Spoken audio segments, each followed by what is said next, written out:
There is a ghost in this house, a grouse in a blouse, Mickey Mouse and aroused.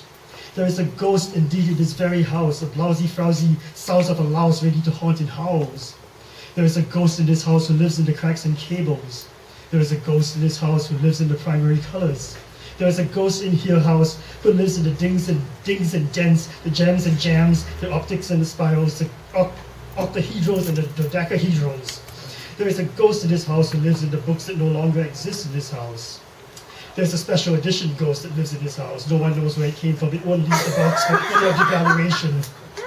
There is a ghost, a wispy, fair little thing in this house who lives in forgotten thoughts.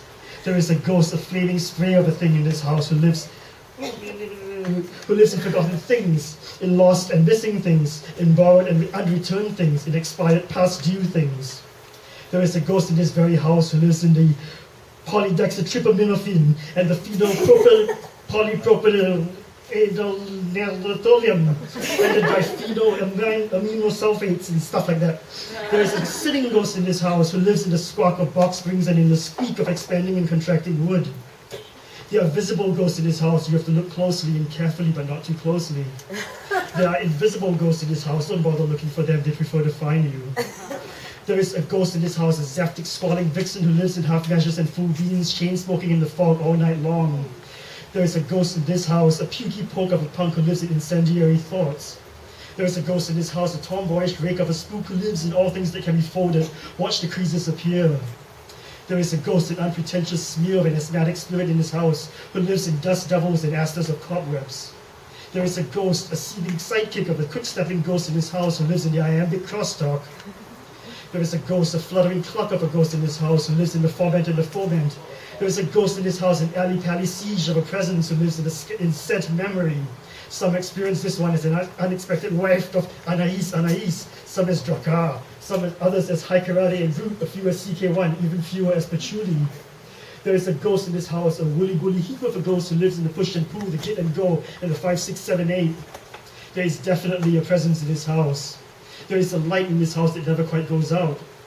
There is a ghost who occupies rocking chairs and swing sets and pendulums. Some say it looks not unlike the doppelganger of Joan Collins in The Bitch.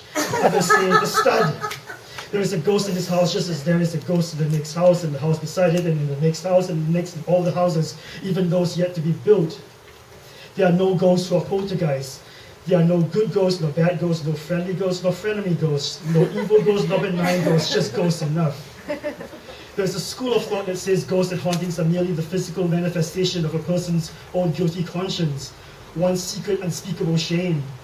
There's a theory that ghosts and hauntings are merely hallucinations caused by low-level carbon monoxide poisonings. Then whose ectoplasm is that in my bed that I woke up covered in? What's all this clanging and furniture dragging and wind chiming? Who's whining and crying in the wee hours? Is someone gaslighting this house? There is something not quite dead, yet not quite really living in this house. There's something that is attracting all those blue bottle flies and silverfish and corpse beetle to this place. There is something in this house that's telescoping brains to the zombies, blood to the vampires, bones to the werehounds, and booty to the succubi. No, your door is not here. No, that white light is from the flat screen, not the netherworld.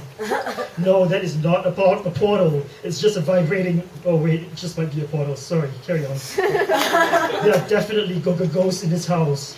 You are the ghost in this house. You are the ghost in your house. We are the ghosts in this house. You and I and we are the ghosts in our house. Transitory blips on a radar made of vapor and smoke and crematorium ash. Complicated relationships with mirrors and refractive as need be. Phobic and tropic, amoebic and amniotic, wound up and ever wound, wounded and abandoned before our time, off the timetable, late for daylight, waiting for moonrise, howling at moonlight, tardy for Greenwich Mean, opalescent in moonglow, neon and after, electric and spark and stroke in just the right way and in just the right places, erratic as to where those places may be, overly sensitive to touch, touchy when touchy, itchy when also bitchy, downright static and blacked out when crossed or denied, stupidly X'd out, when misunderstood or disregarded, hopeless yet demanding, kittenish yet bullish, yet fishy yet completely splishy.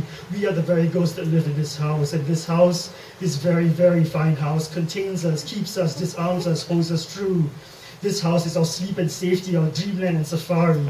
Our halfway house, our clubhouse, our church house, gin house, outhouse, our nut house, poor house, rough house, our cat house, jailhouse, hot house, our schoolhouse, lighthouse, flop house, and this house, messy though it might be, this very, very fine house, this house is clean.